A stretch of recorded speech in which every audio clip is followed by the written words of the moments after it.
Ladies and gentlemen, boys and girls, welcome back to another episode of The Whatever The Man, where whatever we talk man. about whatever the hell Whatever we we want. want. Yeah. We still I'm gotta work on this timing Theo. thing. We're never gonna get this timing thing down. We never gonna get it right. Whatever, I'm buddy. Theo, and he's MLK, baby, back at it again. How y'all doing? and So, as you can tell, we are more out of sync than usual because we are a little bit we have been off this for a out of minute. practice? So Yeah. Right. we're trying to get our legs back under us. You know what I mean? So forgive some of the awkwardness. Yeah. But So today we'll be talking about the Infinity Wars, which is coming out tomorrow. And for all you fans out there, I think so. We're going to try to do a little different format. What we're going to try to do now is we're going to try to do a before and after the movie release. Now this obviously won't apply for everything, but just for this Marvel Infinity Wars, we're going to try to do this one concept, see how it's going to work. So we're going to talk about our predictions and how we're going to feel going into the movie, and then we'll see the movie, and then we'll come right back within the exact same podcast. So it'll be seamless to you all there in podcast land, and then we'll figure out how wrong we are. So, all right, right off the bat, because I'm gonna start off right here. Who is going to die? Somebody has to die. This is the biggest cast Marvel I think we've ever seen, and Yeah. so people have to come off the screen. So. And there has to be stakes, right? So there's no stakes if nobody dies. If I swear to God, if Thanos comes to Earth and then they kick his ass back to, where's he from? Titan or whatever, the moon or Jupiter's moon. Titan. If he goes back to Titan, Titan. and nobody dies, then I'm like, well, that kind of sucks. That's going to be really anticlimactic to me, because you've been building this up for 10 years.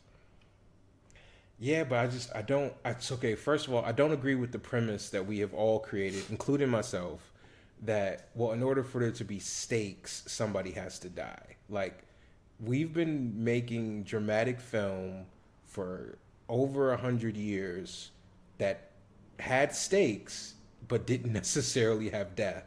I feel like we're putting this expectation on Marvel because, like, they have kind of screwed the pooch a couple times in the past of, like, not really making death meaningful, letting characters come back, whatever. And now we're kind of like trying to They only killed one character, one or two. Xandu and Quicksilver. And don't forget the Agent of Shield. Coulson. They killed Coulson. But And brought him they back. gave him his own. They gave him his own television show. That sounds like a promotion. Yeah, that's what I'm saying. I think that's why we're like, okay, Marvel, 18 movies in, somebody's got to die, and I don't think that's fair. Now, don't get me wrong, I like I said, I'm one of those people saying that, okay, somebody needs to die, but I think that, like, if I was able to separate my feelings and be like a unconflicted observer, I would say, oh, this is kind of a ridiculous. Like, you can make a great movie and have zero deaths in it, and it can still feel like it has stakes. It can still feel real and have zero deaths in it. But yeah, somebody's got to die. That's you made this great argument that you just completely Because at the end of the day, I might be a reviewer and a podcaster, but I'm still a fan, and I know, like, Right. like, if we're being honest with ourselves, like I said, Marvel kind of did it to themselves. If they would have given us a couple more deaths along the way, it might not have been such a big deal in this movie. But at this point, it's like, come on, guys. Yeah, It's like, they've been holding on to all their characters like they're hoarders or something like that. Come on, Marvel, Yeah. give them up, man. yeah, and you can't We don't afford know. to keep all these actors anyway. Well, all right, and that's the reason why I think. All right. Here's my two predictions: Captain America and Iron Man. I feel like one of them has to go. But honestly, the reason why I think they're gonna go is more for behind the scenes stuff than actual, like movie stuff, right? You know what I mean? Because I think Robert Downey Jr. has become incredibly too expensive for Marvel. Did you know that? Yeah. He's made $50 million off of Iron Man 3 alone. Like, Yeah. that's a majority of the budget that's going, that's like, whatever it was. That's like I think I did. It's basically a third of the budget that's going to one man to play this role. Yeah. Like that's crazy. And then when I look at how much old boy got for Black Panther, he made he got paid $500,000 for that. Yeah, that's what they do, man. Marvel does a really good job, and not just Marvel. Like, hats off to DC, they did the same thing. People made a big deal about Wonder Woman, but they paid fuck, the guy who plays Superman. The guy who plays Superman. Chris Pines. No, not Chris Pine. That's Captain Kirk. Crap, the guy who plays anyway, whatever his name is, the most boring actor on the planet. They paid the guy him who plays like Superman. Whatever, mustache guy. Yeah, but whatever. My point is, they paid him like $600,000 for the first, Superman movie, and they paid Gal Gadot like $500,000, I think, for the first Wonder Woman. Like that's the going rate for the first movie. $500,000 ish is about how much you can expect to get. Like Ben Affleck got more for Batman v Superman just because he's fucking Ben Affleck. You know what I mean? But yeah, right. For the most part, the first time you put on the tights, they're going to give you $500,000. If your movie makes bank, then you get to demand a lot more when you renegotiate. So that's why they have to keep the rotation going.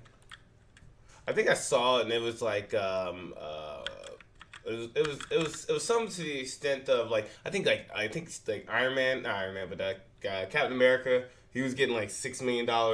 Thor was getting like $4 million per movie. But I mean, even so, like, what's his name? Robert Downey Jr. is miles ahead. Like, he is unreasonably to the point where I'm so mad if I'm anybody else in this movie with him because I'm like he's making so much more money than me. the franchise is built on Iron Man, and Robert Downey Jr. is Iron Man. That's why Iron Man, they had to bring him back for Civil War. That's why he's in, the Spider-Man Homecoming movie. Like, right? I mean, think about it like this, dude. When was Iron Man 3? You know what I mean? Like, how long has it been since he actually had a solo film? Like, what? I'm actually Googling it right now. 5 years. Yeah. Iron Man 3 came out in 2013, dude.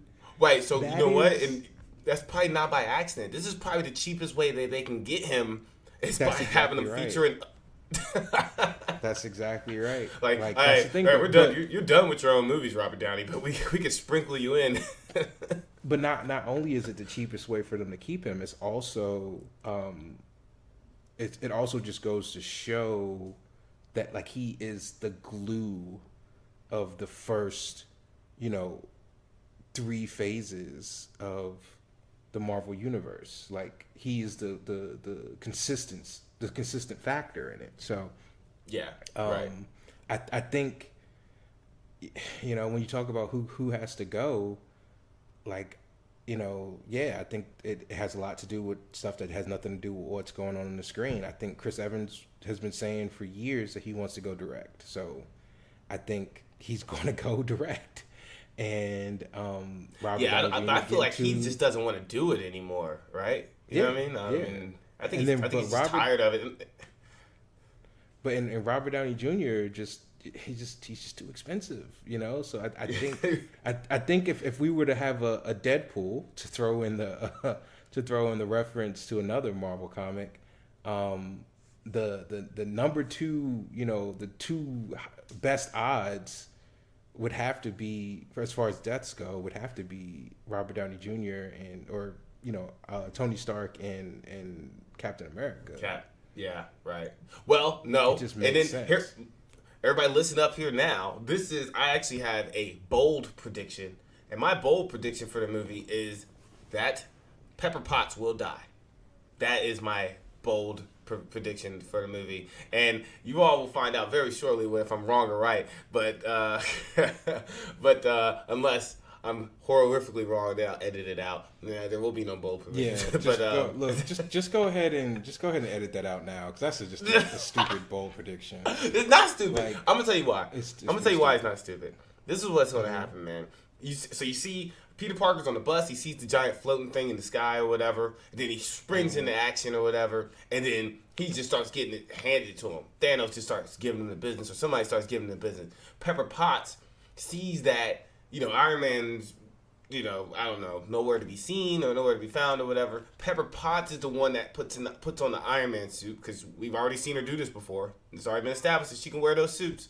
And I think that she flies in and tries to fight Thanos. And then remember the scene where Iron Man gets laid out by Thanos with one punch? I think that's Pepper Potts in the suit. I think it's Pepper Potts in the suit, because I don't think Robert Downey Jr. would ever get laid out like that. I think it's Pepper Potts. She's in the suit. She gets laid out. And then when you see Tony Stark sitting there holding a white person's hand, and he's like crying and everything like that, and he's really concerned, I think that's Pepper Potts' hand. That is my theory. And it's a good one. Okay, so just for your reference, it's about the 18-minute mark that you want to start your deletion and go to about 19:45, 20. Just go ahead and cut that whole part. It would be like everything you just said was wrong, and the way I know that you're wrong is because what? Tell me. In Homecoming they alluded to the fact that Pepper Potts and Tony Stark were on the skits. Like, I don't know whether they broke off their engagement or what, but they basically made it seem like she was no longer going to be in the picture.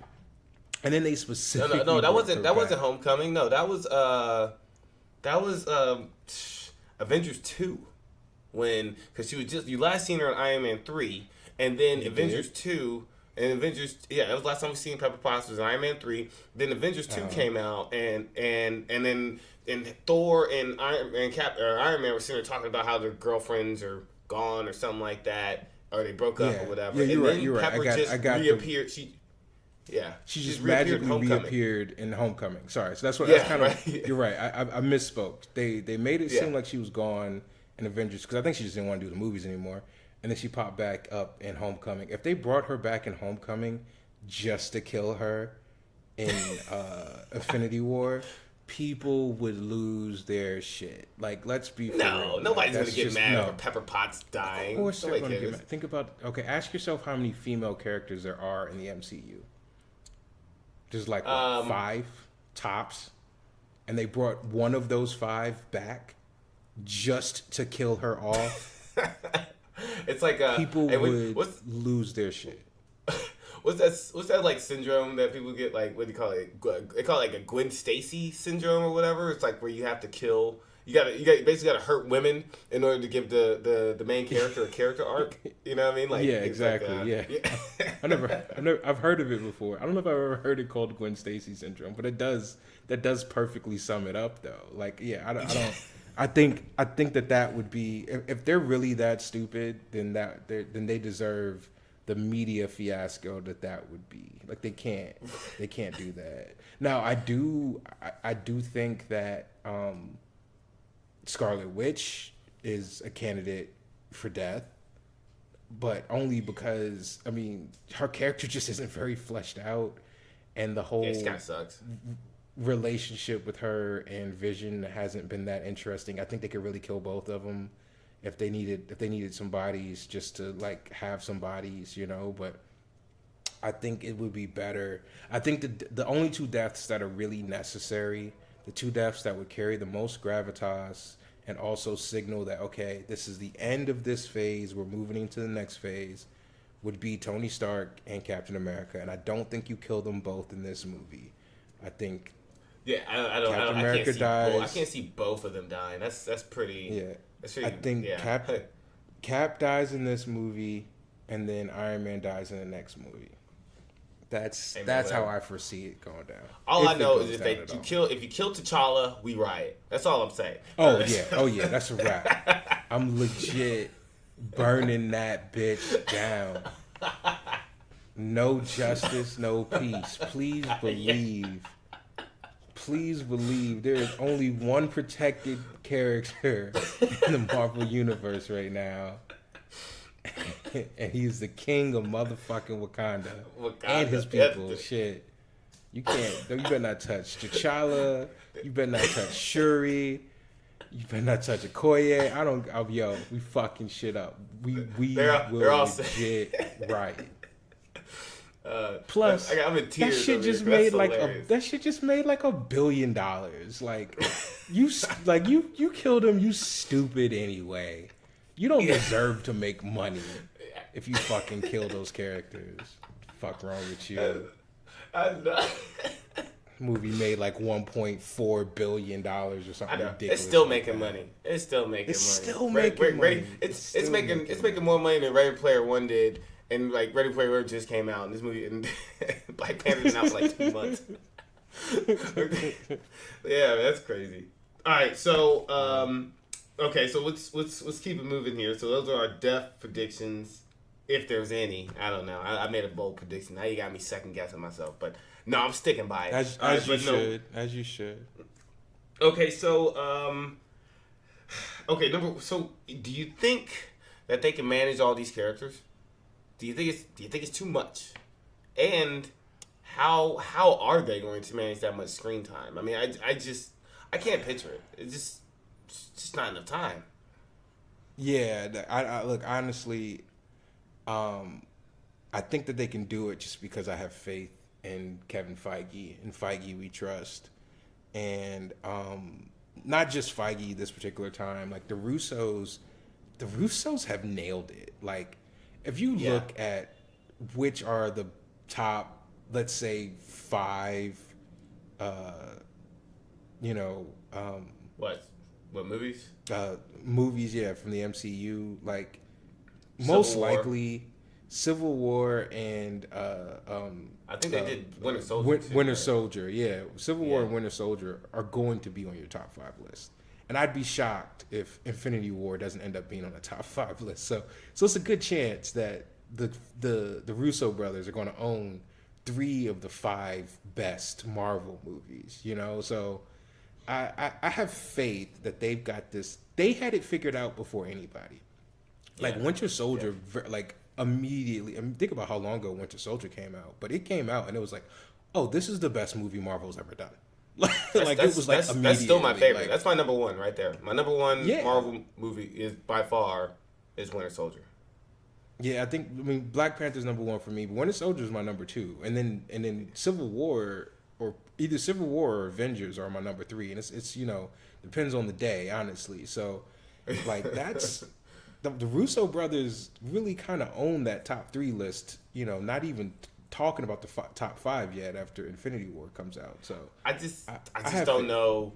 I just don't know how they can do it though, man. I mean, I feel like it's just not enough screen time. So it's going to take literally an act of God. I mean, the only way I can see it happening, and then this is what I heard too, is that actually the Marvel characters won't get as much screen time as you think. This is actually going to be more of a Thanos story. Thanos, yep. Yeah, exactly. And that's how you solve the problem.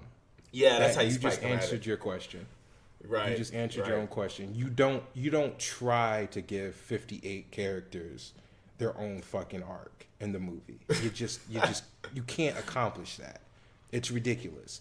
And if you try to pick and choose which ones, you just end up with a bunch of half fleshed out characters and a bunch of not fleshed out characters at all.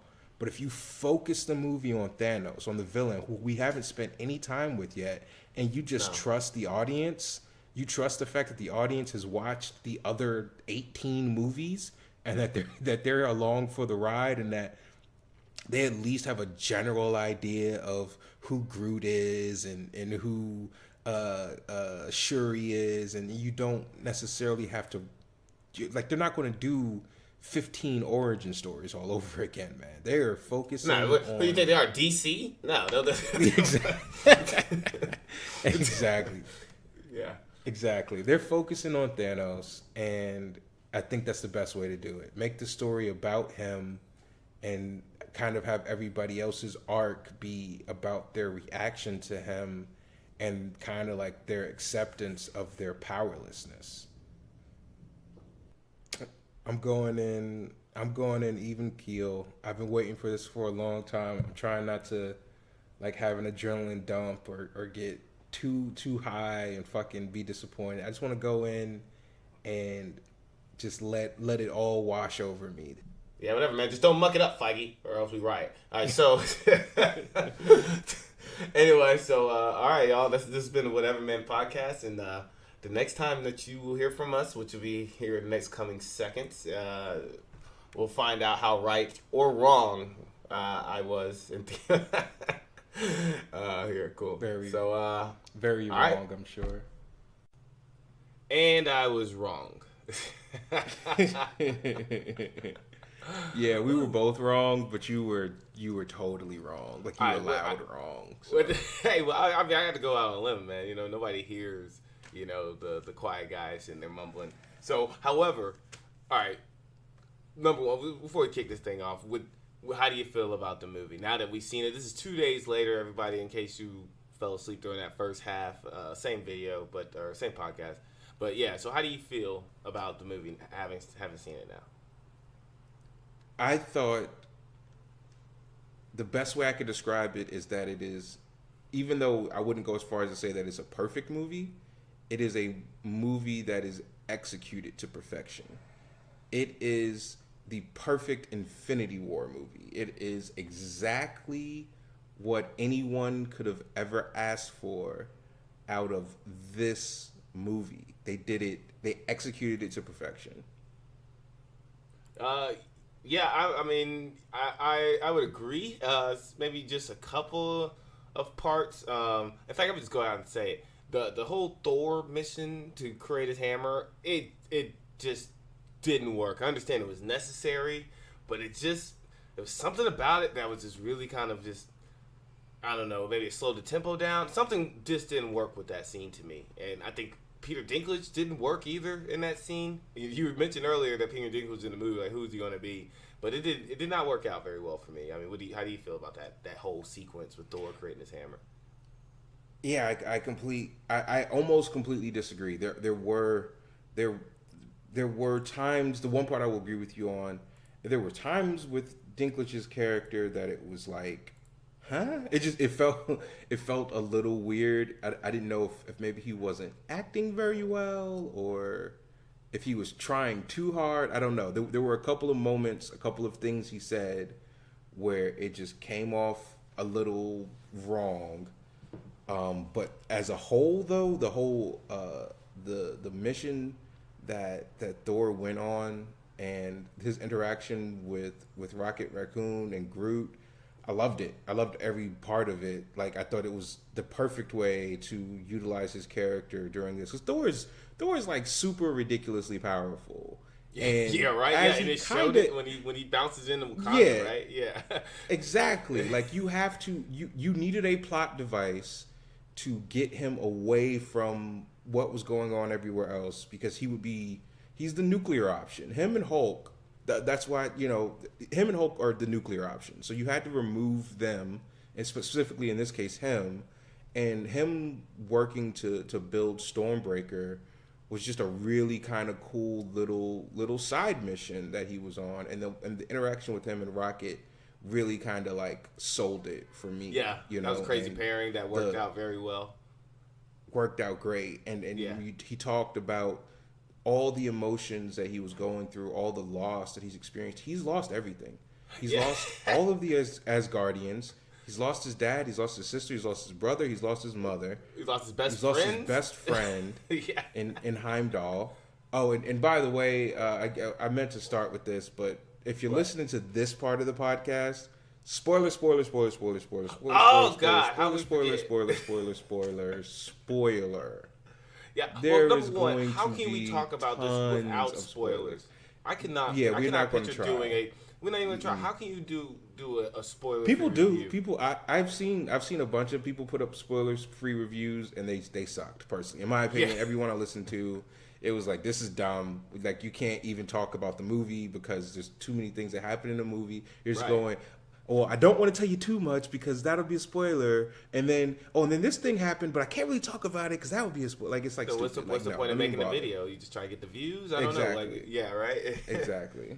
Yeah, just go see the movie, people. Right. Stop listening to this. Go see the movie. Come back and finish listening to this. And sorry for not saying spoilers sooner because now you've learned that Loki dies and Heimdall dies. My bad. Yeah, well, so first deaths right there. Loki. Loki's death was kind of weird. It was kind of weird to me though. Like it kind of like unnecessary. Loki. I don't know what he was trying to do. Really, I mean, obviously he was trying to kill Thanos. Gesture. What do you mean? Well, got it right, but did he really think he could succeed? I don't know. That's where I'm sure he did. I mean, like he understands how powerful Thanos is, but Thanos also isn't immortal. You know what I mean? Thanos admits that, his daughter almost killed him. You know, in her assassination attempt. That was a reality. Nebula. That was a reality. No, I'm talking about Nebula when we didn't. Oh yeah, when we didn't even see. Yeah. When he captured Nebula, he said, you know, that she came here to kill me, and she almost succeeded. Like he's not immortal. No. You know, like so. What about but think about this though. So but Loki's gonna try that after Thanos just put them hands on the Hulk. Like he beat the Hulk so bad the Hulk didn't make an appearance for the rest of the movie. He's like, I'm done. But the Hulk is a blunt instrument. Loki, as he said before he made his attempt, is the god of mischief. He's a trickster, and he thought he would catch him off guard with feigning, giving his loyalty and fealty, and at the last moment put a fucking dagger in his neck. And if it had worked, he would have saved the universe, but it didn't. And instead, he was brutally murdered. And it was an emotional scene because Loki is a villain that we've come to appreciate to some extent. Loki is like that kid that acts up in the back of the classroom that you know was really a good kid, but he just has emotional issues, you know. Yeah, he's got some daddy issues going on, for real. Yeah, and that's Loki. So it hurt to see him die. This is the third time Loki has died. Yeah, but this one was visceral though. This one stuck. This one I don't think that they're bullshitting around on this one. I don't think Loki comes back. If they are, then we will never take another Loki death seriously ever again. Of course, yeah. Yeah. But that was the thing that this movie does so well, and we'll talk about it more later, but like, yes, Marvel has killed people and brought them back a couple of times. Not really. Like, it's really only been like 2 people that have come back from death a couple of times in Marvel. Captain America, maybe, and who else? No, well, I mean, Coulson came back from death, and Loki. Captain America didn't really come back from death. He crashed a plane and was frozen in ice. Like, everybody knows that story from the comic book, so that's not really like a bait and switch sort of deal or whatever. And you know, Loki's deaths in the past, like by the time you got to like the end credit scene or whatever, you saw that he was really still alive. So it really, I think we give Marvel too hard of a time for those, but this time they really proved that you can kill people, and the question of whether or not the person comes back doesn't take away from the emotional impact of the scene. We said we wanted stakes. That's what we've been saying for years now. This one's got to have stakes. This one's got to hurt. Well, this motherfucker was hurting. I hope you assholes are happy. I don't know. I didn't ask for all this now. Come on, take it easy, Marvel. Yeah. Speaking of hero moments, Heimdall, you know, he got with almost his dying breath. He was able to summon a Bifrost and send Hulk back to Earth as sort of a messenger, or more ominously a harbinger of the doom that was coming in the form of Thanos. But kind of weird that he chose to send the Hulk only.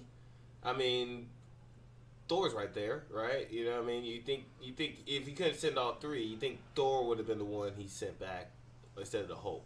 But I mean, the Bifrost, you know, he can't. It's only so big. I'm assuming, you know. I mean, it's a directional thing, and I mean, all right, to some extent, it's part of the plot. They needed to send Hulk back, and they didn't need to send the other 2 back. So, I give you that. But the Hulk, sending the Hulk back makes the most sense, I think, because it's, you know, he is of Earth, unlike the two Asgardians, or the Asgardian and the what is he, a frost troll or whatever technically Loki is, and also I think I think that was the scene in the comic as well, right? Isn't that the Hulk falling through the? It wasn't the Hulk. No, it was in the comic. It was Silver Surfer who set it Oh, up. you're right. Yeah, Silver You're Surfer right. It went was to Silver Doctor Surfer, Strange's, yeah. and he was like, "Thanos is coming," you know. So I think. Yep. Good point. Yeah. Good point.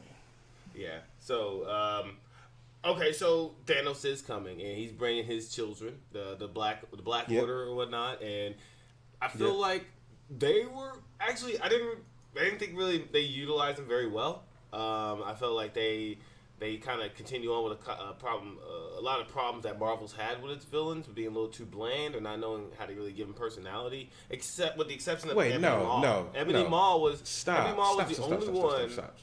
What? Dude, come on. No, that's the most unfair assessment I think I've ever heard of the Marvel villain problem, which is, yes, because that's, okay, first of all, that's a stupid trope that we need to let go, because what movie does villains right anyway? It's not a Marvel problem, it's a movie problem. And it's a movie problem because the way the movie is constructed is we are focused on the protagonist. The antagonist, as a consequence, is going to be less developed. It just is. That's why in this movie, and we'll talk more about it later, the protagonist of this movie is Thanos. The story is about him, and that's why he's so well developed, and that's why, as we'll talk about later, he ends up being one of Marvel's best villains ever. However, his children are henchmen. We're not going to sit here and fully develop henchmen. That cannot be the bar, the standard that we're holding a movie to, because that would be ridiculous. Well, no, I'm not saying that. I'm just saying as them being 5 distinct children, right? If they have names, then they should have a personality. And with the exception of Ebony Maw, who I love, right? Because every time he's about to kill, he was like, "You should all rejoice and be thankful. You're about to die by the hands of that." I was like, "This dude is hilarious, man." And he was the only one that had that. So I mean, honestly, I also disagree with that, because I think Proxima Midnight also showed personality. She showed. Is that the one who looked like a Final Fantasy character? Because that's she looked. She didn't look very the one good to female. The one with the blue lips, right? The one who was like, you'll never have this chance again. What character is that? I didn't see anything from her at all. No, she basically had a rivalry with Scarlet Witch, and she was kind of so basically the way it worked out is that they paired off Ebony Maw with Cull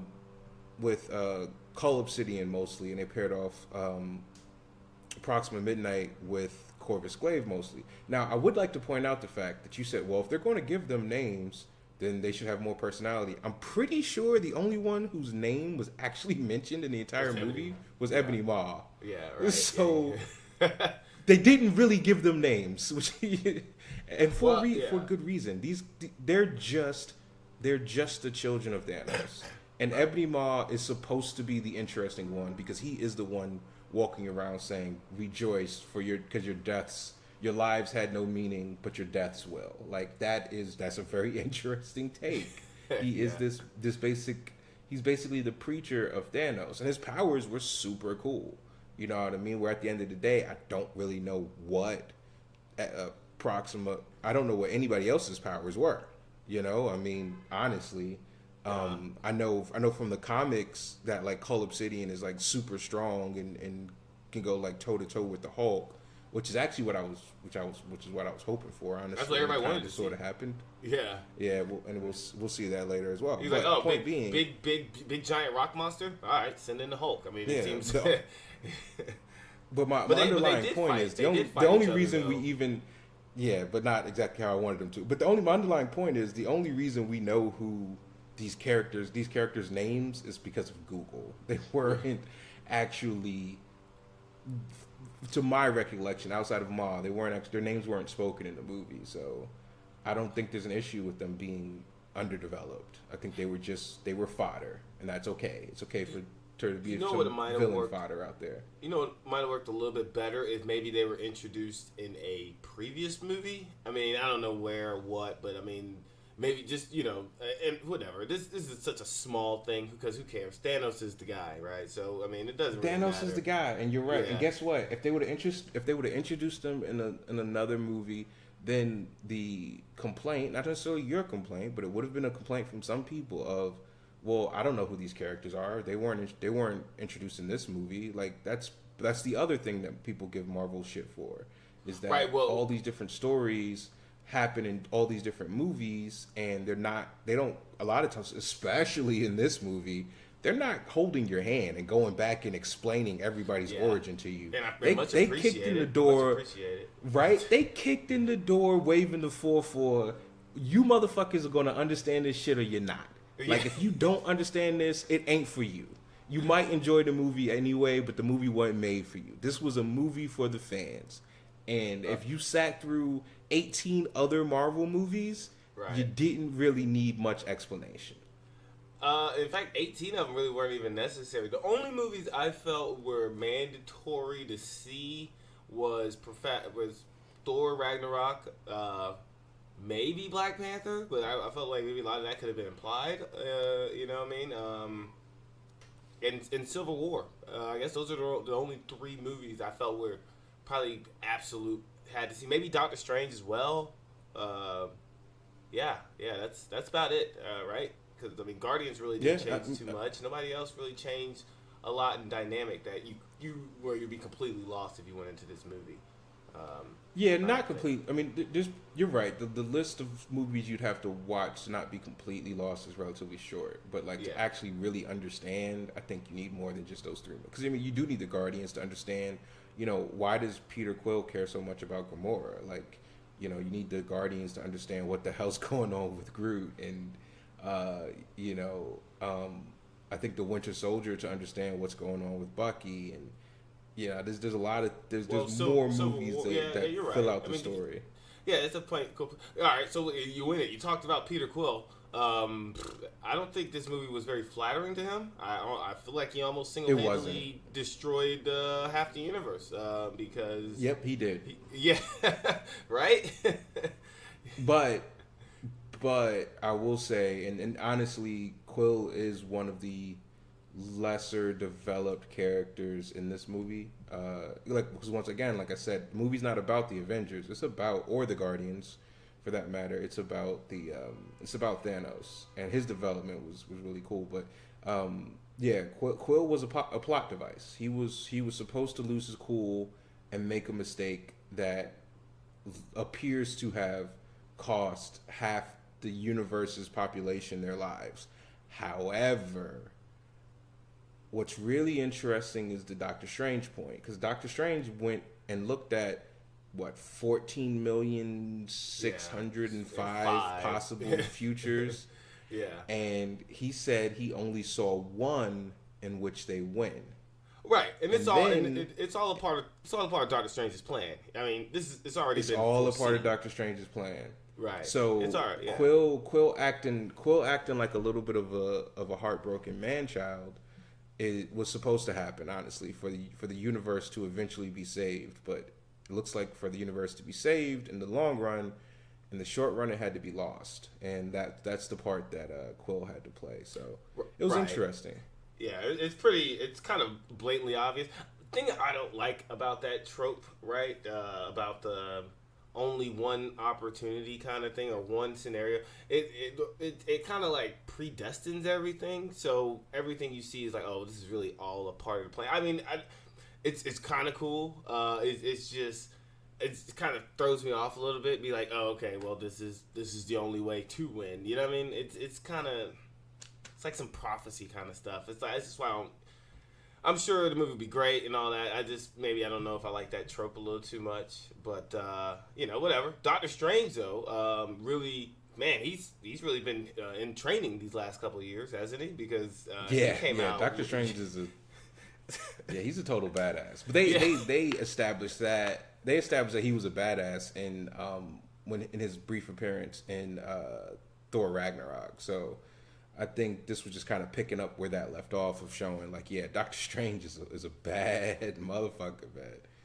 And that New York scene was so well done, and even the Titan scene where he's creating portals and fucking Spider-Man's jumping through the portals and kicking kicking Thanos in the head. Magic kick, magic kick, magic kick. And Quill puts the bomb on his neck and then jumps back through the portal, giving him the finger.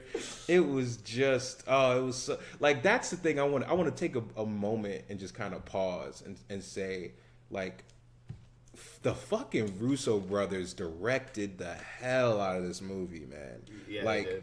Like Feige is God. Like Feige has created this sandbox in which we all get to experience. And the writers who I'm not actually 100% sure who wrote this. I think the Russo brothers actually worked together to write this also.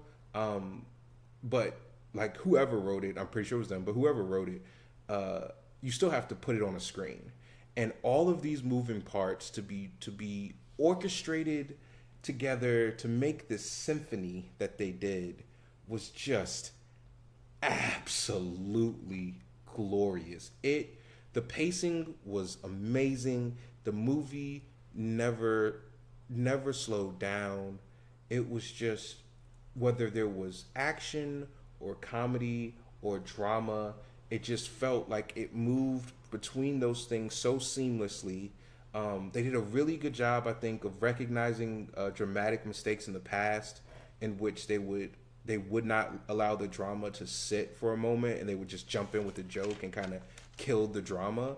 This time, they didn't do that. They really did a great job of in a dramatic moment, they let that drama be felt. Yeah, and that was the problem I had with Guardians. I felt like every tense moment they undercut it with a joke, which immediately took away from that and took away from the stakes and whatnot. So I felt like they did very well on that. How about Tony Stark's terrible plan of hey, let's take the fight to Thanos on Titan? I mean, to me that sounded like a pretty bad plan. I mean, hey, you got the ship, go back around, regroup with the Avengers. I don't know, man. I don't know. Did you see them try to land the ship? It just didn't exactly seem like they knew how to fly it. No, they didn't. But Doctor Strange asked. He's like, can you turn this thing around? And Tony was like, yeah, I can. But he hesitated, and then that's when he said, I think we should go to Thanos. So yeah, I don't think that was the dumbest idea in the world, because here's the thing, right? The situation they were in, Thanos had already come to Earth. He already caused a lot of destruction on Earth, and like if they just go back to Earth, they're just inviting him to follow them back. At least taking the fight to him, they had the hope of, shit, maybe we can get lucky and maybe we can end this before any other lives are lost. Because you have to remember too, at that point, they don't really even know the extent of Thanos's power. You know what I mean? Because it was the children that were sent to pick them up or whatever, and they managed to take out Ma. So, it was kind of like a question of, let's get in there and just punch him a lot and see what happens, I feel like, did Is Ma it the go best out plan ever? No, ungloriously? but Did he go out a little bit. Yeah. A little bit. But I thought the blow a hole pop in the culture ship? reference was really cool. Yeah, I thought the pop culture reference was really cool, though. You ever seen that really old movie, Aliens? That was fucking hilarious. And Tony Stark called him Squidward at the beginning. Yeah. That was pretty good, too. Yeah. Yeah, man. I'm looking here. Man, so... Yeah, all right, here's a little nitpick here, and is the power levels. It's really hard to gauge how strong someone is in this movie. In this movie, I feel like Iron Man was maybe a little too overpowered, because I don't know. I just don't think Iron Man. He is a regular human. It is his iron suit, and I get it and all that stuff. I just think, man, he was taking some massive hits. He got stabbed, and I don't know how he survived that stab wound. I mean, he just seems almost invincible right now, and I just feel like there's just I can't gauge how strong he is, because right now it feels to me like in his new nano suit that he could pretty much go toe to toe with the Hulk, and I don't know, it's all over the place, and I that kind of gets me when I can't gauge how strong someone is. Or Black Widow, Scarlet Yeah, Witch. Scarlet Witch, she's a little overpowered because, like, why is she? She's just a regular human, but yet she's going toe to toe with, the children of Thanos supposedly. So I wish you could see. I wish you could see the burr face that I have right now when you refer to Scarlet Witch as overpowered in this movie. No, not Scarlet Witch. I'm sorry, Black Widow. Read... I misspoke. Black Widow. Yeah, no, Scarlet Witch. Have you not read the comic books? Yeah, no, Scarlet Witch is underpowered in these movies. But yeah, I'm talking about Black Widow. I'm like, Black Widow is sitting here going toe to toe with this, supposed to be unstoppable alien person. I get it. She's talented and skilled, but is he that strong? I don't know, man. Well, I mean, look, I'll agree that anytime Black Widow is fighting aliens, it does require a little bit of a suspension of disbelief because she is a regular human, but that's part of the comics too. Like, right. I just finished reading Hawkeye, My Life as a Human Weapon. And one of the things that they really focus on in that comic is his humanity, and that he is vulnerable, that if he falls out of a building and he crashes and lands on a car, he's going to be in the hospital for a few months, which I thought was really cool. Right. But what you have to remember, like I said, these are comics. You have, not even just in Marvel, but over in DC, you've got characters like Batman and Arrow, who are also just regular humans who sometimes take on superhuman entities. Right. And, like, if you're really going to throw the bullshit flag on that, you kind of are not allowed to read or watch comic book movies anymore. No, yeah, and I'm not throwing it. I'm not getting it out there too much. It's just, my point is, I can't gauge how strong people are because there really is no bar. It's just basically they're just as strong as they need to be in that moment, and that's kind of it's all over the place. I don't know. Yeah, but I'm okay with that, I guess, because as I'm indoctrinated in comic books. Like, that's how comic books work. Like, right, this isn't Dragon Ball Z that we're talking about. Ain't nobody got eye patch scouting bullshit, Like, nobody's power level is over 5,000.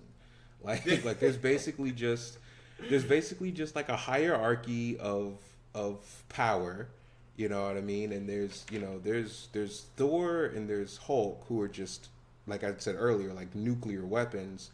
And then there's everybody else who's just like a different level of, badass. You know what I mean? And I agree with you. Not a lot was explained about Tony's armor, his nanite armor. Yeah. And I'm not 100% up to date on the newest Iron Man comics, where that nanite armor has become more of a thing. Yeah. So I don't know, like, what it's basing it off of, why it is as strong as it is. I mean, but some of the things that you said just felt like nitpicking too. Like, yeah, he got stabbed, but I mean, people get stabbed in real life as well as movies, and as long as nothing, like, not a vital organ is hit, you're not going to How is it not vital? He got stabbed right through his intestines, man. I feel like 4 organs got just ripped through there. And, not necessarily. I mean, I don't know. On the side that he was stabbed, I don't know. Like, I didn't pay attention in biology. My biology teacher, I'm pretty sure, was a pothead.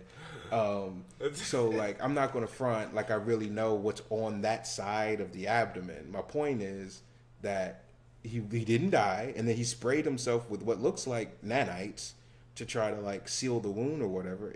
I think they went above and beyond to make it look realistic. I mean, I don't know. Like, once again, it's a comic book movie. Like, people are going to get stabbed and not die. Like, that's just a thing. All right. So, do you think they should have killed him there? Oh, yeah, totally. But I think they did. I feel like that's kind of a missed opportunity there a little bit. Yeah, that's the thing. But I see where I disagree with you was on the fact that it's a missed opportunity, because what I think is what most likely is going to happen from the build up and everything that I saw, what Doctor Strange was saying, and why. Remember, Doctor Strange gave up the Time Stone, specifically asking for Tony Stark's life to be spared. Nobody else. He didn't ask for his life or Parker or fucking humanity. He just said, "Spare Tony's life, and I will give you the Time Stone." And that must be the only way. That means something. Yeah, surely. That means that in the future that he saw, in which we could win, Tony Stark plays a pivotal role. Now, I wanted to see Tony die a heroic death as sort of like closing the door on these first three phases as we move into the fourth phase without him, because I want us to move on from Thor and from Iron Man and from most of the old guard the way that they're currently situated, and give us an opportunity for new characters, for Captain Marvel to come in, for Nova possibly to come in the future, for I would like them to, the same way that they have built the first three phases around Tony Stark as the central character, I would like to see them build the next three phases around Black Panther as the central character, specifically because, to me, with out of everybody that's left, as far as now, mind you, this is prefaced by saying if they want to continue to do crossover movies every so often, now not as often as they've been doing them, but once every 3 or 4 years, they still want to do a crossover over movie. Like, what makes more sense than using T'Challa and who's just introduced himself to the UN and having him have a rivalry with Namor, who wants to drown all of Wakanda, or to have him have a rivalry with Victor Von Doom, and who wants to steal all of the vibranium to make himself the most powerful person on the planet. Like Doom War and the drowning of Wakanda would be incredibly interesting stories that they could use to encompass, big crossover stories if they wanted to. And I just think, and Wakanda just being as interesting and mysterious as it is, those characters being as funny and as relatable as they were, and the movie just making like all of the money, I think the smartest thing for them to do is to give Chadwick Boseman the same treatment that they gave to Robert Downey Jr. going forward in their movies, and we'll see if they listen to my advice on that. Well, you seen what, but you see what they did though, and I noticed it. Look who stayed and look who disappeared or died at the end. It's very telling. The original Avengers, are basically the only ones who are still there. So who survived, Avengers 4 is very much going to be a very original Avengers movie. And I think they're going to get their last moment to shine, and then it's going to be a changing of the guard. So I agree. Which is pretty cool because there's a lot of characters in this movie. So many. There are, and there needs to be a bit of a culling. You know what I mean? There needs to be a reduction in the amount, and I don't think everybody needs to die. I stand by what I said in the pre-episode. Yeah. Tony Stark and Captain America, Steve Rogers, they gotta go. They just got to. And those two guys don't really go unless you kill them. I mean, just look at, Tony's telling Pepper, who was great, by the way. I'm so glad they didn't go with your theory about her being killed off, by the way. I got to get back to that. Yeah. Go ahead. I'm going to get back to my theory. Yeah. Okay.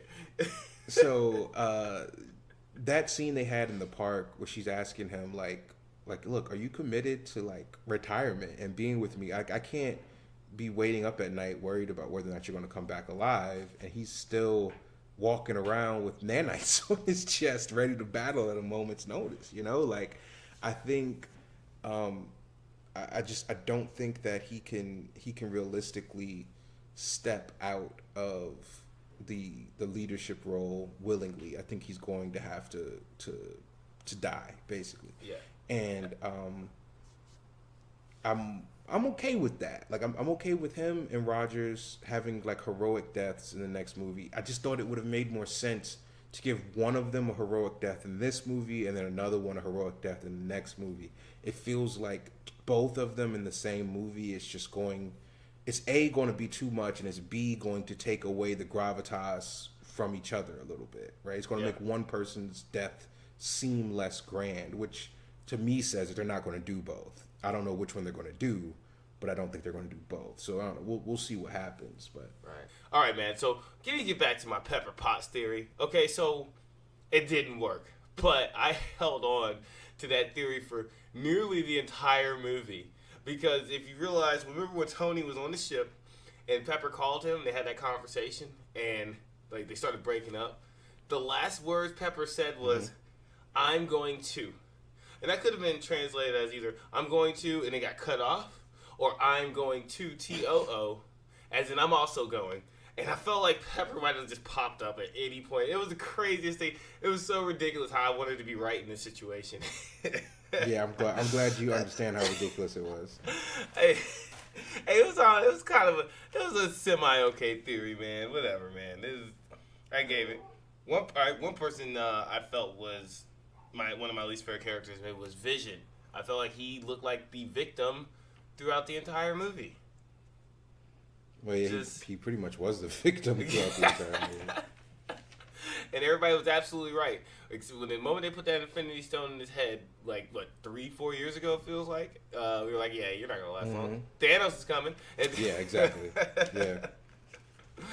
That was crazy. And the way that he had the stone ripped out of his skull was, wow. That was like having, like, your heart ripped out of your chest. I thought it was a very emotional, gripping scene. Yeah, and they basically killed Vision twice in this movie. In one movie, they killed him. Yeah. Thanos brought him back and killed him again. Right?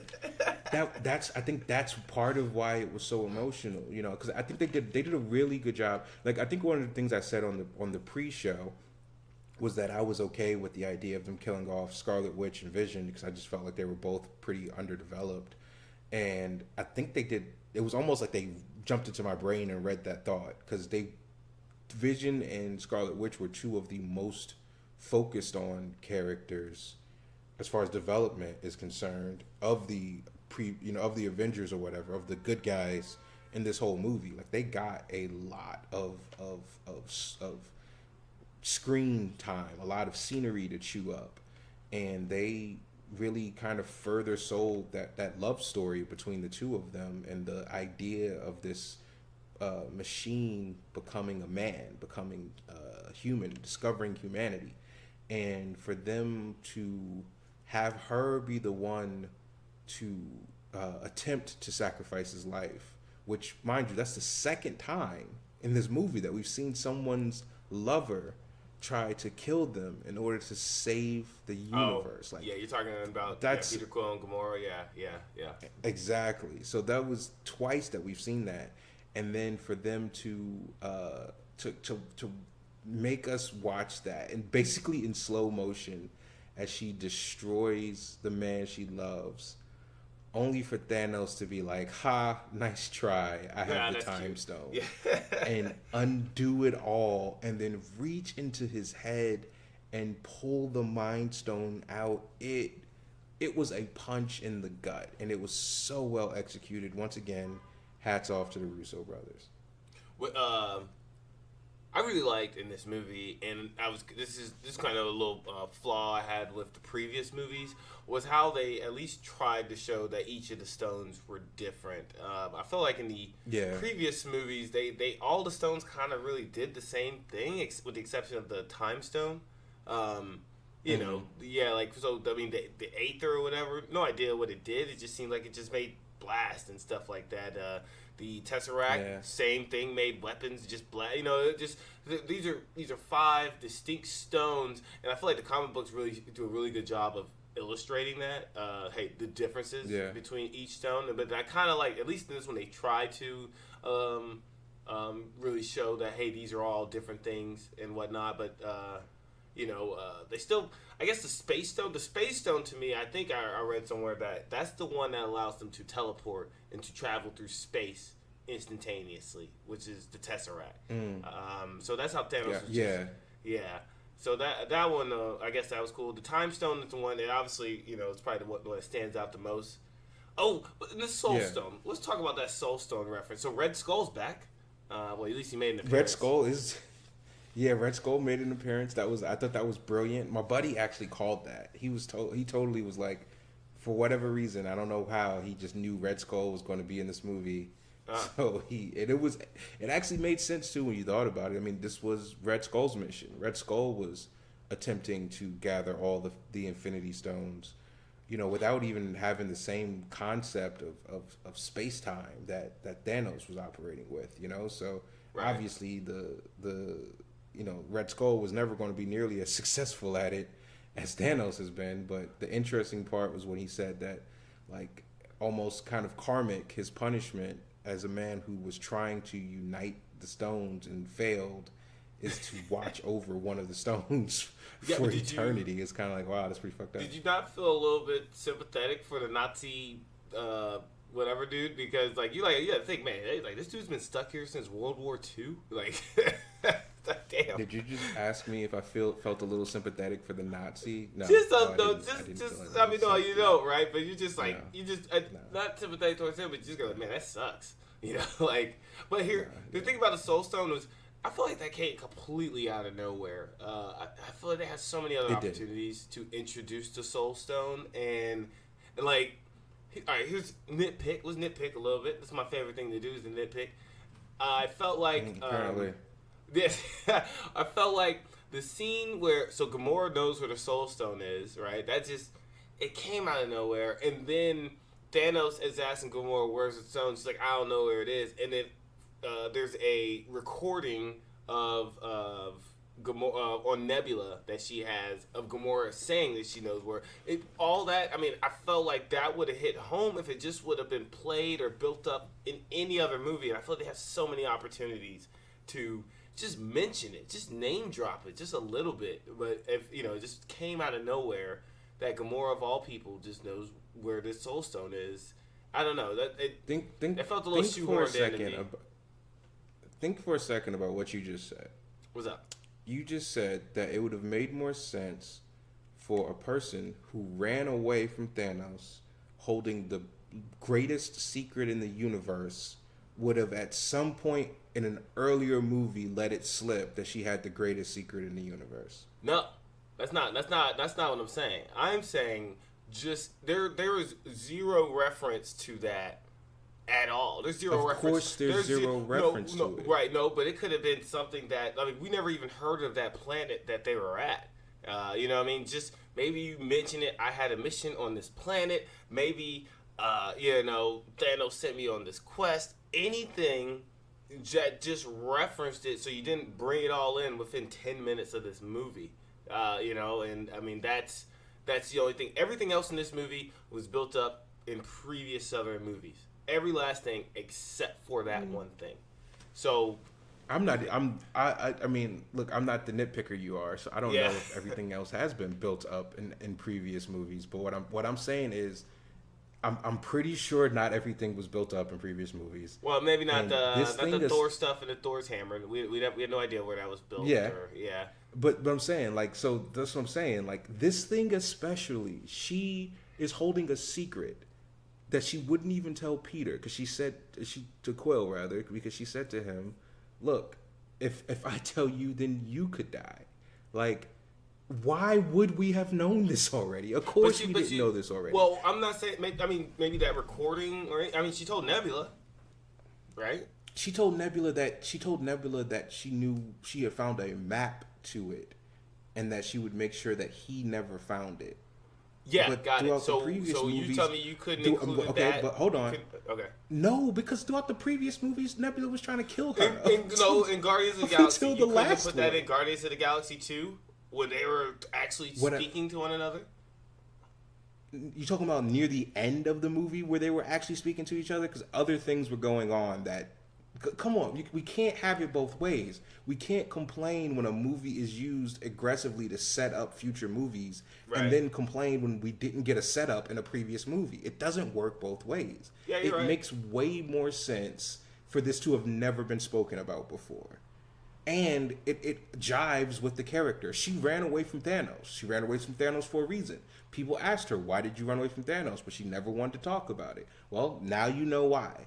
Because not only was she disgusted at the fact that he was a mass murderer and that she didn't want to be a part of that anymore, but she also was holding on to a secret that could destroy the entire universe. Right. I think it works perfectly. Yeah, well, Like maybe, I don't know. I think if I just would have heard just maybe the planet, I don't know. Who knows, man? I don't know. It's whatever. It doesn't matter. It's so small because they stuck the landing at the end where Thanos had to sacrifice her. Even though I felt like she was a little slow to get it. Like, the dude's like, oh, you gotta sacrifice something you love. And Gamora just starts laughing, like, ha, you don't love anything, you fool. Like, you lose. Yeah. You lose. And then I was like, That's Gamora, how do you not realize what's about to happen?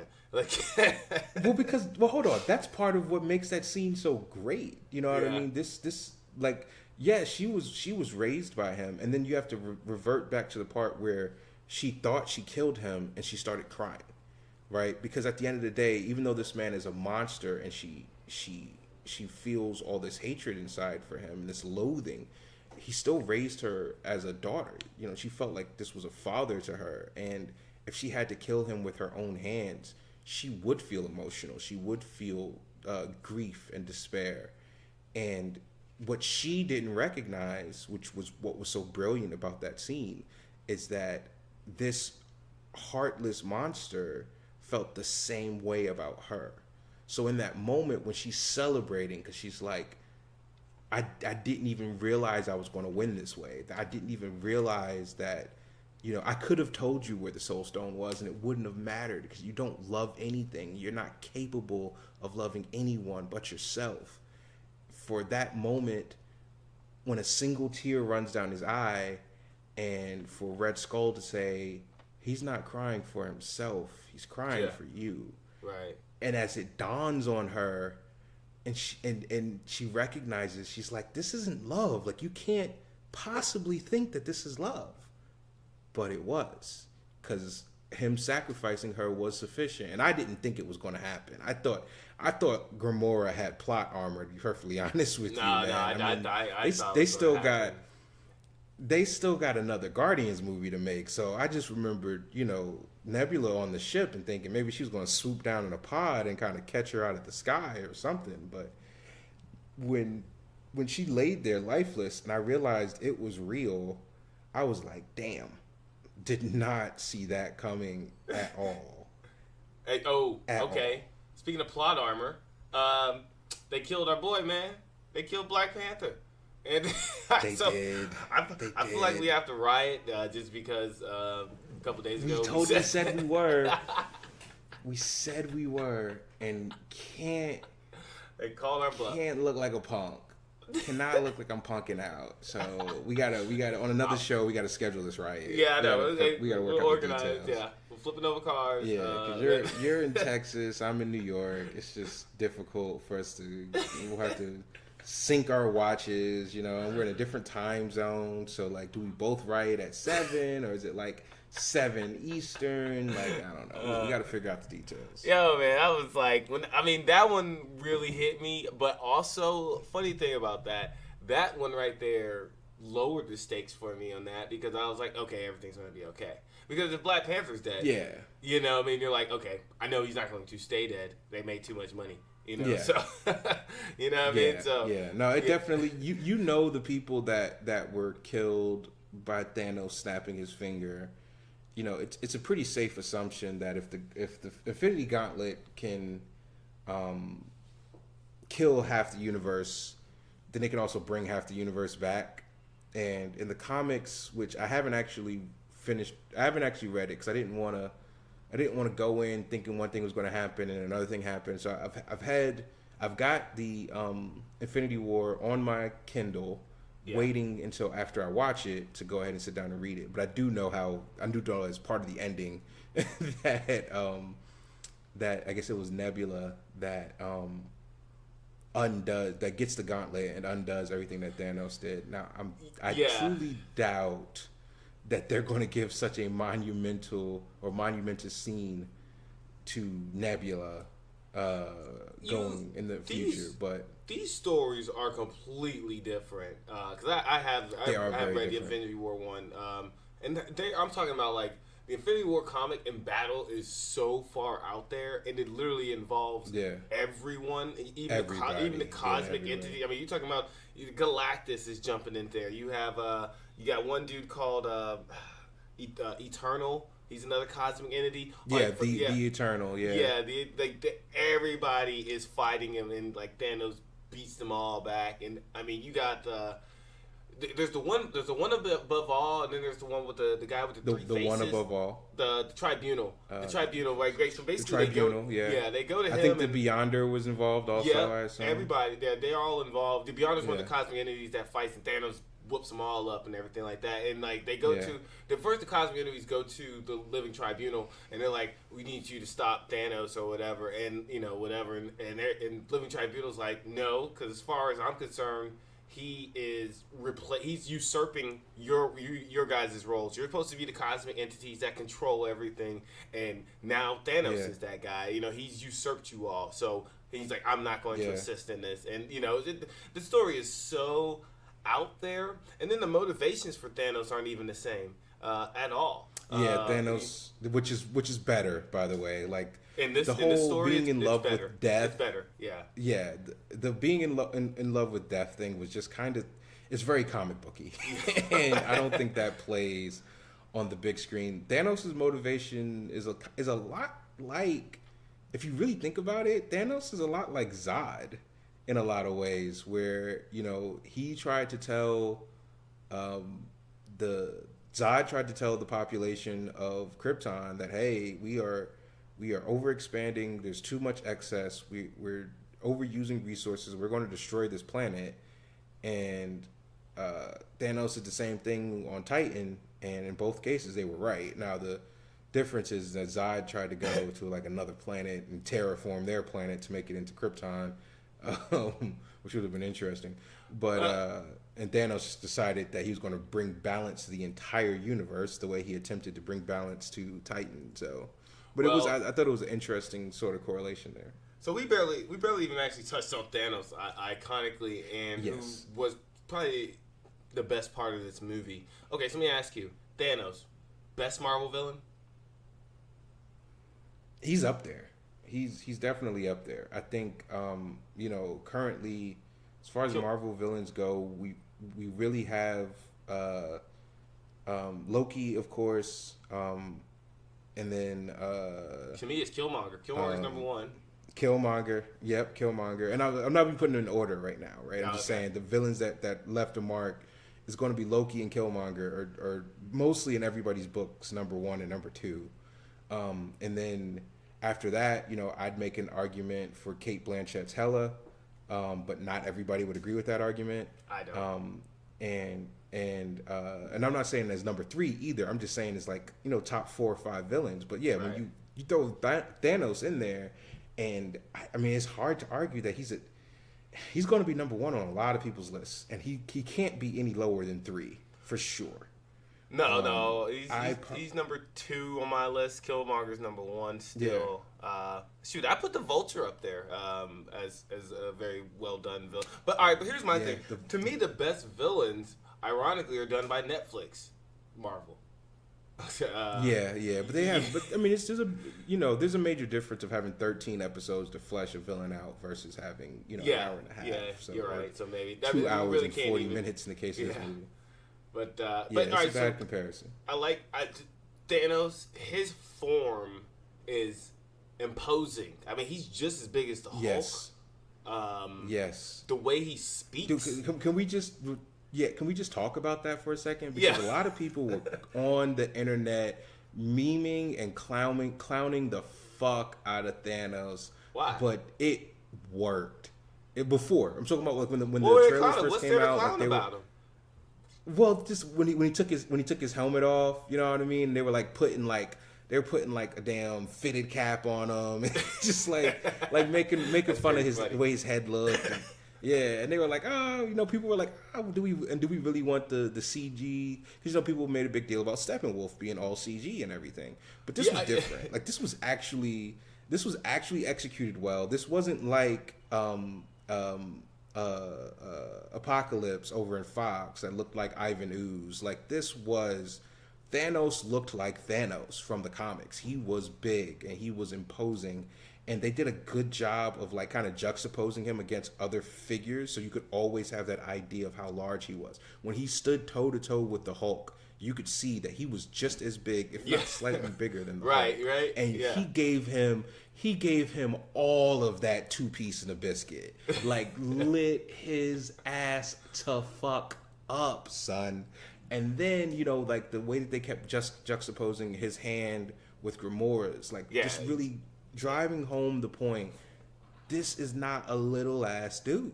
No. And he towered over Captain America, who I don't know if has ever been towered over before, you know? So it was really cool. I thought they did a really great job with the CG and the mocap on Thanos, and the acting of Josh Brolin just brought it home, man. All the little facial tics and like I said, that when that single tear is rolling down his eye and you're like, oh, I can't believe he's about to do this. I can't believe he's about to do this. Like it was, yeah, his arc. I think he's got the best arc probably of any Marvel villain in any single movie. You know, because, you know, Loki gets so many different movies to get fleshed out that he's kind of unfair to really even include in the conversation. And of course, Killmonger was just fucking Killmonger. Like, yeah, he's just a man. Chewed up the scenery. So, but yeah, definitely top 3, no doubt, for sure. Yeah, I mean, so I like the way he spoke. It was just like so like melancholy. Like he would speak so melancholy about terrible things. Like, hey, look, I'm only going to wipe off half the planet, the humanity. I'm only, you know, he's like kind of a glass half full kind of guy. You know what I mean? Like, well, yeah, but that's because he really believed in his cause, and that's one of the things people say about villains. Or the best villains believe that they're the heroes. Like, he believes that one day the universe will thank him for wiping out the other half of the universe. That final scene with him. He honestly, yeah, sitting there waiting for the sunrise. Yeah, and he just smiles, like mission accomplished. Like, all right. Yeah. Oh, okay. Did they refer to the finger snapping a little too much? They referred to it 2 times before it happened, and it was never referred to in the comics. You'll see and we read it, is like it was just a thing that he did, you know what I mean? But like, you know, they made 2 references to it and then they did it. Like, I don't know, it's kind of whatever, that's small, but I mean, I remember when he did it. Oh, let's talk about that. So Thor hits him with the hammer and you're like, oh snap. Yeah, Thor might have done it. He might have done it. In that moment, when he put Stormbreaker through his chest, you're like, oh, they, even with all the destruction that was caused, they somehow managed to win. I wasn't expecting this ending. And then he says, you should have gone for the head. And it's like, oh. And he just snaps his finger, and people start fading away. It was great. Yeah, it was absolutely great. I was sitting there in the movies and I was just like, he did it. I was like, he did it. He did. I knew once he snapped those fingers, I was like, he won. I mean, it was. Did you look at the Infinity Gauntlet after that? You saw that it was like burnt up and decomposing. Did you notice that? Yeah, I did. I did notice that. Yeah. What was that all about? That was kind of weird. I thought. I don't know. Yeah. Yeah. I don't know. I think. Well, you got to remember, like, the dwarves just made that, and it was literally like, make something that's powerful enough to contain all the power of the Infinity Gauntlet. Maybe it wasn't quite, or of the Infinity Stones rather. Maybe it wasn't quite powerful enough to contain all the power of the Infinity Stones.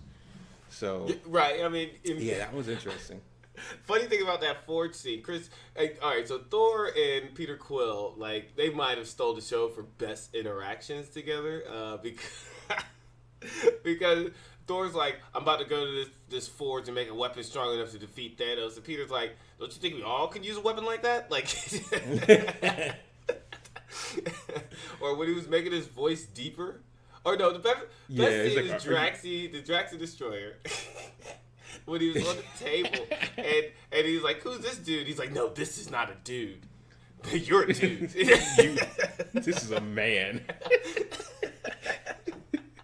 I was like, okay, a little homo, whatever. You're right. He said something like, this guy's like was something like, what do you So he's like a pirate. Like he's like a pirate or something he's like a pirate, like pirate making love angel. to an angel or something. Yeah.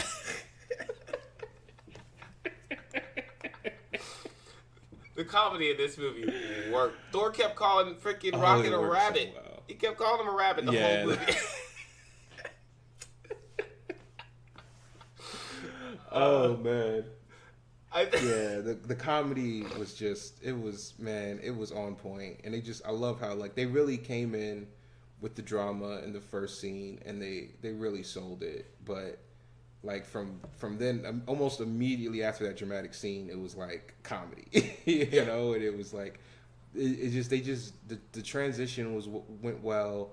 There always seemed to be action, like just always seemed like there was something going on, you know, and I think they did a really good job, man. I think this is what a 10-year plan looks like. Like, look, I want to make an announcement to all other executive producers in movie land, to the producers at Warner Brothers, the producers at Universal, the producers at Sony, all you jackwagons out there that think you're going to make a cinematic universe.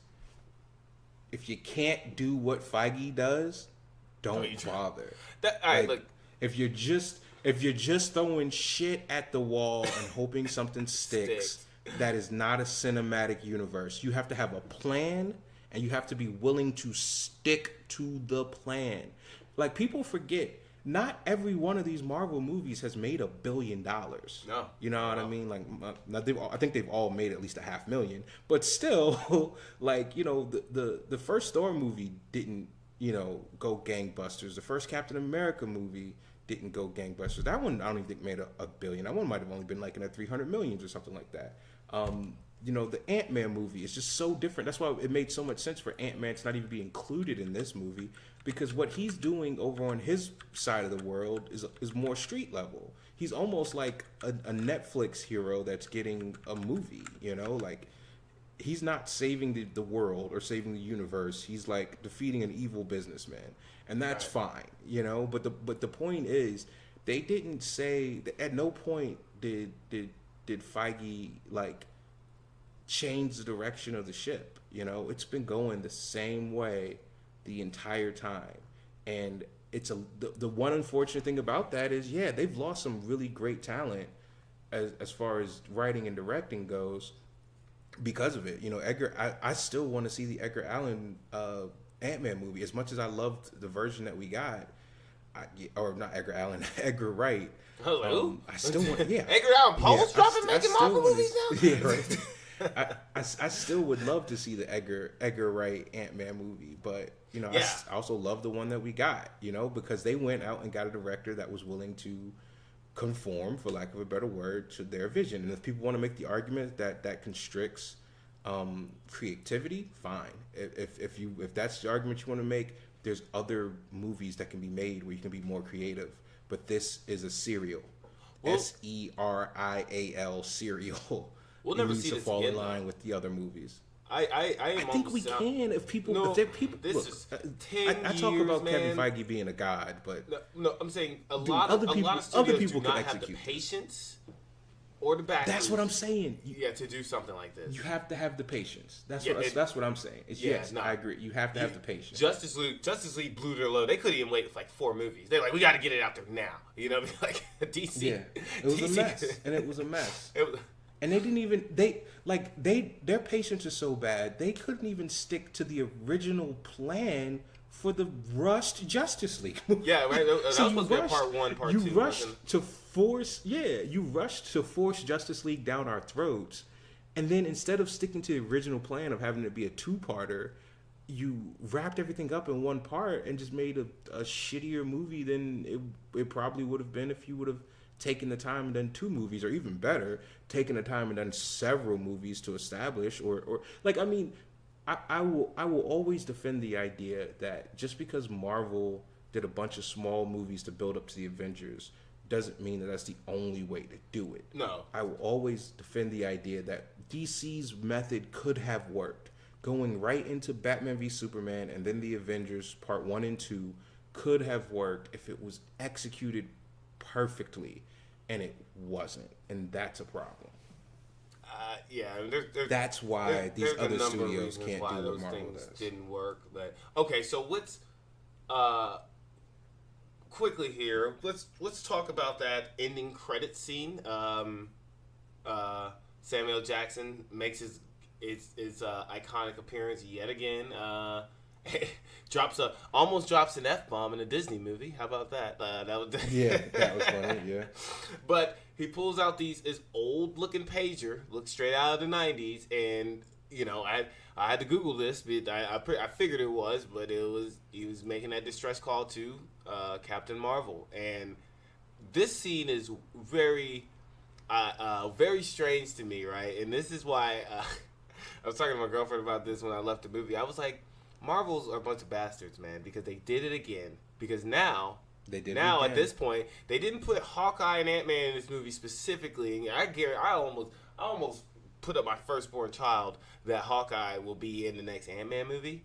So my theory about going back, shrinking so small to go back in time, it still stands, guys. Not debunked just yet. But I have to see that movie. I have to see Ant-Man and the Wasp. And now I have to see Captain Marvel. You have to see Captain Marvel. You have to. Have to. So dude, everyone now who just saw Infinity War, because this movie is going to, it might be the highest grossing movie of all time. I really believe that.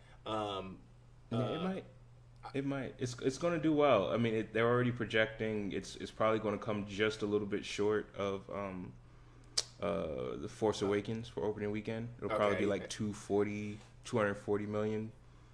Considering that's a $300 million movie, they're going to make their money back in one weekend. In a weekend, yeah, in a weekend. We throwing worldwide, we throwing worldwide. I think because they're projected to make maybe a half million worldwide this first weekend. So so it's pretty sick. Yeah, half billion. Sorry, but they hamstrung us. So everybody who saw this movie is almost guaranteed to go see Captain Marvel. And then the next Avengers come out like a month or two after the Captain Marvel movie does next year. They are in our pockets. Dude, like, I'm actually gonna have to make a budget to a lot for Marvel movies.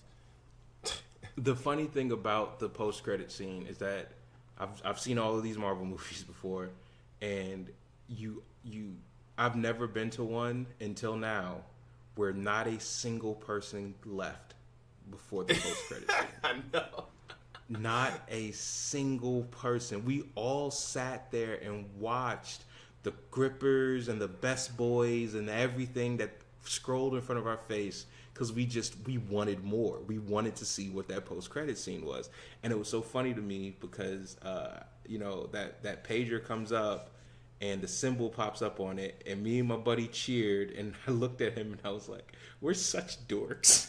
Because we got excited for a symbol on they didn't even show a face. They didn't show the full costume. They just showed 8-bit graphics, like. Yep. And we fucking cheered. So yeah. Hey man, hey Marvel, you got us. You did it again. Congratulations. Wait, before we go, I just got quick little nitpicks. Wanda loses her accent. If you haven't noticed, Scarlet Witch no longer is using the accent that she started the franchise with, because it was not very good. What else? I got Tony Stark knighting Spider-Man. It's a You're Now an Avenger was fantastic. That was awesome. Yeah. That was awesome. And the last thing was Rhodey. When Captain America shows up at I guess it's the Avengers facility, and the guy, was it General Ross or whatever, he's like, arrest these men. And I'm like, how does he expect them to arrest him? Like, right? I was like, how? Yeah. How? You couldn't do it. It's freaking Captain America. It's like the entire gang. Like, but that's all I got, man. Great movie. 8.5 out of 10 is what I'm going with on my rating. At A-, I would give it. Otherwise, A-. Okay. What do you? That's I gotta say, ratings wise, I hadn't even actually thought about it until this moment. I'm pretty sure an 8.5, by the way, is a B plus, not an A minus, but whatever, however you feel, whatever makes you happy. Well, I feel like those two scales don't really correlate. They don't translate to me to a direct number. To me, an A minus doesn't translate to like the 80 scale. I don't know. Whatever. The scale is not really. I would say that I give it a solid A. Like I said, I can't quite give it an A plus because, as I said before, I agree the movie's not perfect, but I think it's the perfect Infinity War movie. Yeah. And for that, I feel like you can't get less than an A. There are definitely some missed opportunities that keep it from being an A plus. I'm not sure if I've given anything an A plus, except maybe I gave Black Panther an A plus, but I'm not 100%. Yeah, I sure. didn't even give Black Panther an A plus. I mean, it takes a real work of art to get an A plus from me. Yeah, as it should be. I think so. Yeah, I think so. But I think Black Panther might be an A plus for me. I think it'd be Black Panther and maybe what's the other one? Winter Soldier might be the two A pluses. Oh yeah, wait, Winter Soldier. Yeah, I don't know. The only thing holding it back from a A plus for me is just that whole Thor sequence. Like I kind of got a little bored at that point, and I was like, I wish I was seeing something else right now. That's the only reason. Yeah. Just how I felt. Not saying how it wasn't necessary to the movie, just how I felt in that moment. I was like, okay, you're kind of losing me a little bit here. That's the only reason. Yeah, that's understandable. I think if that's the moment that lost you in a 2 hour and 40-minute movie with that many moving parts, I think that's a testament to how good of a job they did. Right. But yeah, so you gave it an A minus. I give it an A. I think we've talked about this one ad nauseum. This is going to be a very long cast. It is. I might have to break up the pre and the post, man. I'll release them at the same time, but just because that's not a bad idea. Yeah, that's not a bad idea. Yeah, maybe I'll just that's probably what I'll do. Yeah. Anyway, hey everyone, thank you for tuning in for the Whatever Men, listening to us on this podcast where we finally talk about Avengers Infinity War. I can't wait for next year. It cannot come fast enough. God, I don't believe I'm excited about Ant-Man and the Wasp coming out in 2 months. That's ridiculous. Like, yeah. Dude, don't forget Captain Marvel next year in March. Like, this boat is not going to stop. This train ain't got no brakes, son. We are just rolling along. Oh man, that's crazy. Anyway, well, thanks for tuning in, and peace. Peace. All right, I'm stopping it right now.